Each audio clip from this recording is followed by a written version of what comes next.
참 좋은 NTV 아리랑 부동산의 김윤관입니다. 소유권을 넘겨받으면서 기존 집주인의 갱신 거절권도 물려받았다고 해석한 겁니다.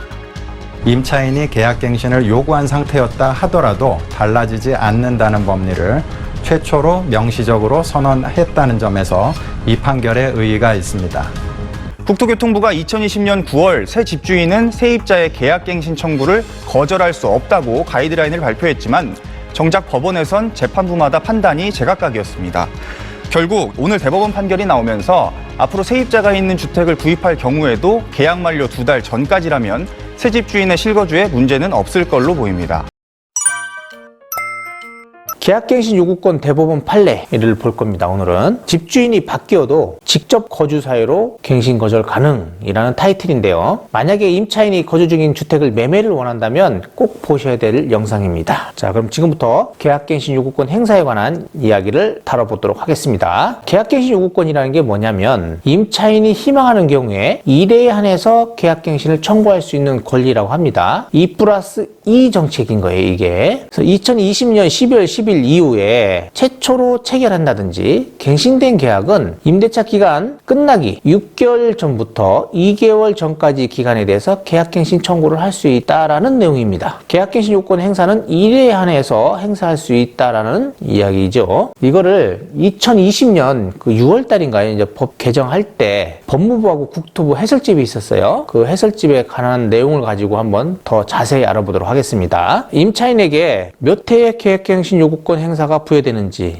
1회라고 했습니다. 2020년 12월 10일 이후로 계약갱신 요구권 행사 가능 기간이 변경된다라고 했죠. 6개월에서 2개월 전까지로 이렇게 바뀐 거예요. 원래는 1개월이었습니다. 2020년 12월 10일 이후 최초로 체결된다든지 아니면 갱신되는 계약은 이제 2개월 전까지 기간 안에 계약갱신 요구권 행사를 해야 된다라고 합니다. 예를 들어 가지고요. 2020년 12월 10일에 새로운 임대차를 체결했다든지 아니면 묵시적 갱신으로 계약이 됐다라고 보고요. 그러면 만료일이 2022년 12월 10일이겠죠. 그럼 계약 만료 2개월 전까지 계약갱신 요건을 행사해야 되는데 이 민법에서는요. 임대차 기간을 계산할 때 초일 불산입 원칙에 따라 계산을 한다고 합니다. 그 초일 불산입 원칙에 따라 계산을 하게 되면 2022년 10월 10일 0시가 2개월 전이겠지만 그 초일 불산입 원칙에 따라서 22년 10월 9일 12시까지 임대인한테 계약갱신 의사가 도달해야 된다라고 하네요. 2달 하고 그 전 바로 12시까지라고 생각을 하셔야 됩니다. 그래서 그때까지 무조건 임대인한테 도달이 돼야 돼요. 도달주의 원칙입니다. 법 시행 당시에 뭐 4년을 살았던 5년을 살았던 그건 중요하지가 않아요. 계약갱신 요구권 행사를 1회에 한해서 할 수 있다는 게 중요한 거고요. 묵시적 갱신도 갱신 요구권 행사로 보는지 아닙니다. 묵시적 갱신은 계약갱신 요구권 행사로 볼 수 없다라는 거고요. 자, 임대인하고 임차인이 사전에 뭐 계약갱신 요구권을 행사하지 않기로 한다 뭐 이런 것을 특이하게 명시를 했어요. 그건 무효입니다. 강행 규정으로서 임차인한테 불리한 건 효력이 없는 거예요. 그리고 임차인이 계약 만료 기간에 맞추어 나가기로 했었어요. 그러니까 뭐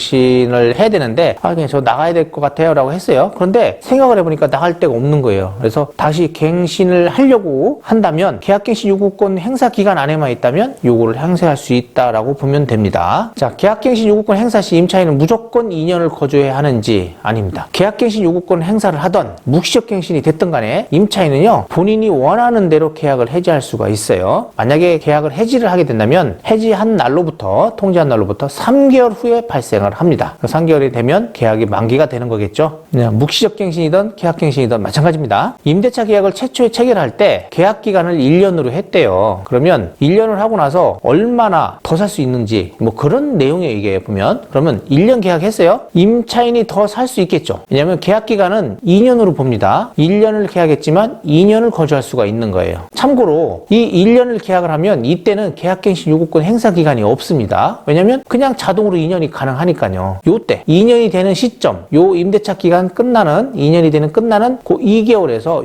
6개월 요 사이에만 계약갱신 요구권 행사 기간이라고 보시면 되는 거예요. 그러면 1년 살고 1년 더 살고 나서 이때 계약갱신 요구권 행사를 하고요. 2년을 더 살 수 있는 겁니다. 2+2가 이렇게 발생되는 거예요. 요 1년 살았다가 다시 계약 계약갱신 요구권 행사 계약서를 쓰고 1년을 더 사는 것은 아니다라고 보시면 됩니다. 이때는 계약갱신 요구권 행사 기간이 아니에요. 아주 중요한 내용입니다. 이거는 계약갱신 요구권 행사에 별도의 방식이 존재하는지라는 내용인데 뭐 별도의 방식이 존재하지 않습니다. 제한이 없어요. 그래서 문자 메시지, 카톡 이런 게 좋겠고 구두나 이런 거 그리고 또 이메일 같은 건 알 수가 없잖아요. 그러니까 구두도 뭐 크게 의미가 없어요. 그냥 문자로 보내시는 게 최고 낫습니다. 문자 아니면 내용증명은 또 서로 간에 또 뭐 그렇게 썩 기분이 안 좋잖아요. 그러니까 문자 메시지로 계약갱신 요구를 행사하겠습니다라는 내용을 보내시고 만약에 임대인이 뭐 안 읽어볼 수 있잖아요. 문자 요즘 안 읽으면 이렇게 일 떠 있잖아요. 안 읽었다 그러면 이게 그냥 지나치시면 안 돼요. 두세 번 정도를 더 보내셔야 된다라고 생각하시면 됩니다. 왜냐면 혹시라도 도달이 안 되면 안 되기 때문에 내가 계속적으로 반복적으로 보냈다라는 걸 또 증빙을 하셔야 될 수도 있어요.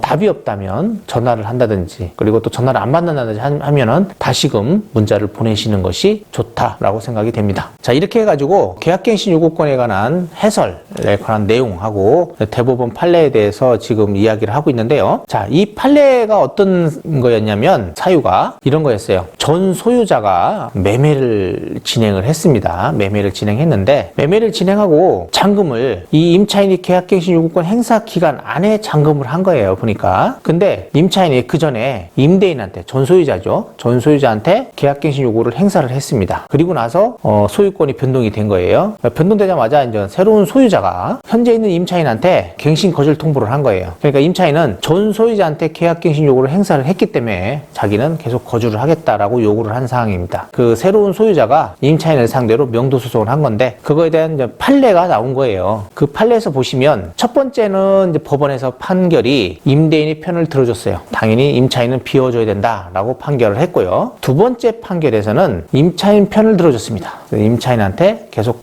계약갱신 요구를 거절할 수 없다. 그래서 임차인은 계약갱신 요구가 정당하다라고 봐준 거죠. 근데 대법원에서 이제 이거를 확 바꿔가지고 첫 번째 판결대로 임대인의 편을 들어줬습니다. 저는 이게 맞다라고 생각을 해요. 대법원 판단이 적당하다라고 봅니다. 왜냐하면 소유자가 소유권 변동이 되면 양수인이잖아요. 매수인은 전 소유자의 그런 모든 임대 보증금 반환이라든지 이런 거에 대한 모든 거를 승계받아요. 승계받다면 당연히 이런 계약갱신 요구권 거절 사유라든지 이런 것도 당연히 승계된 걸로 봐야 되겠죠. 대법원 판결도 마찬가지예요. 그렇게 판단을 했습니다. 양수인은 모든 걸 승계받는다라는 그런 문구가 있습니다. 당연히 승계를 받는다면 이런 것 또한 당연히 승계를 받는 것이다 라고 봐야 되는 것이 맞다고 봅니다. 당연히 보증금 반환도 새로운 소유자가 해주는 거고 계약갱신 거절이라든지 이런 것들도 새로운 소유자가 하는 것이 맞다. 그 기간 안에 있다면 당연한 것이다 라고 보는 것입니다. SBS 뉴스를 보니까 그 뉴스에서 나온 그 내용이 있으니까 그거를 제가 좀 편집을 좀 해가지고 여기다 영상을 틀어드리니까 자세히 보시기 바랍니다. 전월세 계약 만료 6개월에서 2개월 전 사이입니다.